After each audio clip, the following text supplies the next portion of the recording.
Today we discuss about the chlamydia. Chlamydia is a gram-negative obligate intracellular parasitic bacteria. The family of chlamydia is Chlamydiaceae, and on the basis of species, chlamydia categorized in 4 species: Chlamydia trachomatis, Chlamydia cystaceae, Chlamydia pneumoniae, and recently discovered Chlamydia picornum.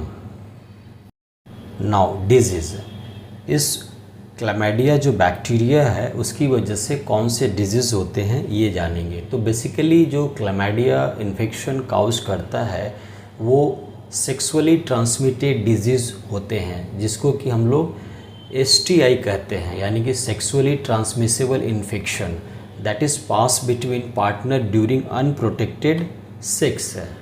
It is the most common bacterial sexually transmitted infection in worldwide.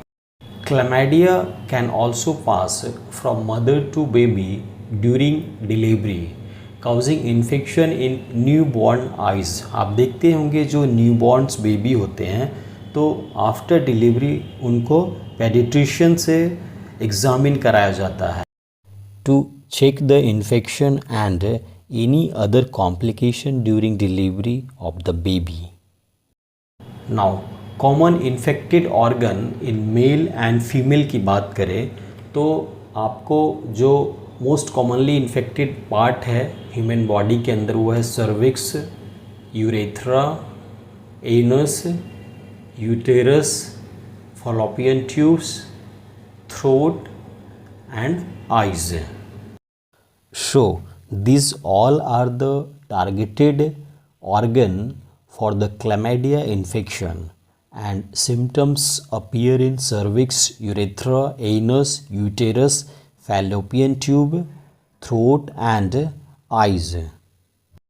Now symptoms, अगर infection के बाद आपको symptoms chlamydia का देखना है तो ऐसा देखा जाता है in many cases chlamydia do not have show any symptoms, because when body detected sexually transmitted infection, the immune system protect the infection, so there are no symptoms during this immune response. But sometime inflammation occur in cervix, uterus, fallopian tube. This is called pelvic inflammatory disease, जिसको कि हम लोग PID कहते हैं.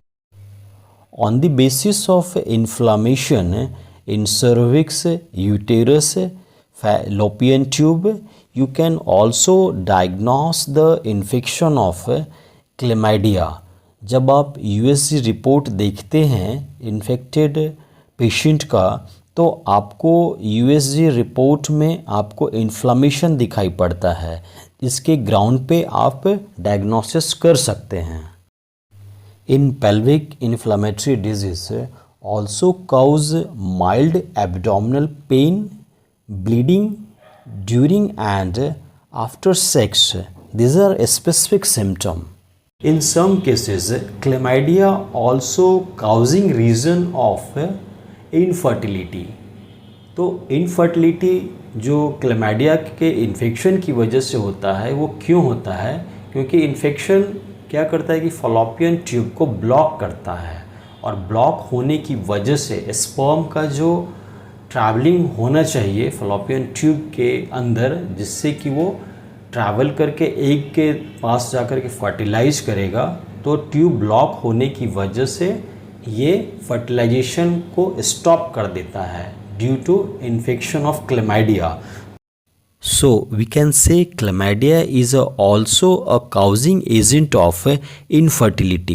In some cases, chlamydia damage the fallopian tube, where egg is attached to the damaged fallopian tube and begin to growth of egg. That's cause the ectopic pregnancy. Ectopic pregnancy, a pregnancy in which the fertilized egg implant outside the uterus. The fertilized egg cannot survive outside the uterus. If left to grow, it may damage nearby organs and cause life-threatening loss of blood. Unfortunately, an ectopic pregnancy is fatal for the fetus. It cannot survive outside of the uterus. Quick treatment for ectopic pregnancy is important to protect the mother life. If the egg has implanted in the fallopian tube and the tube burst, there can be severe internal bleeding are seen in the pregnant woman in that conditions. Diagnosis, अगर chlamydia को diagnose करना है तो बहुत सारे methods हैं जिससे आप डायग्नोस कर सकते हैं, जिसमें कल्चर है।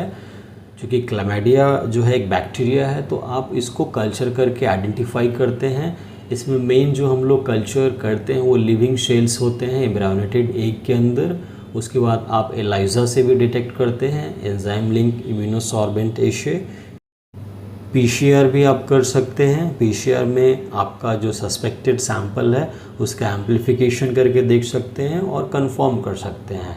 रैपिड अभी टेस्ट किट भी आ गया है क्लैमाइडिया के लिए, उससे भी आप कर सकते हैं। उसके बाद फ्लोरेसेंट मोनोक्लोनल एंटीबॉडी बेस्ड भी आप डायग्नोसिस कर सकते हैं। साइटोलॉजिकल एग्जामिनेशन में आप जिम्सा स्टेन के थ्रू आप क्लैमाइडिया को आइडेंटिफाई कर सकते हैं। पेशेंट का जो आपका सैंपल हिस्टोपैथोलॉजी से आप लेते हैं उसका स्लाइड बनाते हैं, उसको स्टेन करते हैं जिम्सा स्टेन। उसके ब्लॉक्स को जब आप देखेंगे तो वहाँ पे भी आपको बैक्टीरिया दिखाई पड़ जाता है। नाउ ट्रीटमेंट के लिए क्लैमाइडिया के लिए चूँकि ये बैक्टीरिया है तो आप एंटीबायोटिक्स का इस्तेमाल करते हैं। अगर डायग्नोसिस कंफर्म हो गया है तो आप अपने क्लिनिशियन से डिस्कस करके प्रॉपर एंटीबायोटिक्स लेते हैं तो आप क्योर हो जाते हैं। ये 100% क्योरेबल बैक्टीरियल इन्फेक्शन है। आइज़ में भी इन्फेक्शन होता है क्लैमाइडिया के, मेनी केसेस में ऐसा देखा गया क्लैमाइडिया का ऑर्गेनिज्म आइडेंटिफाई होता है, वहाँ पे भी एंटीबायोटिक ट्रीटमेंट से उनको रिकवर किया जाता है। नाउ प्रिवेंशन के लिए आपको रेगुलर हेल्थ चेकअप करना होगा। ख़ास तौर से जो फीमेल है उनको रेगुलर हेल्थ चेकअप करवाने चाहिए। और दूसरा है आपका प्रोटेक्टेड सेक्स से आप इन्फेक्शन से हमेशा बचते हैं। किसी भी जो आपका सेक्सुअली ट्रांसमिटेड डिजीज़ है तो अगर आप अनप्रोटेक्टेड सेक्स करते हैं तो इन्फेक्शन के चांसेस रहते हैं। So take care. Thank you for joining us microbiology information.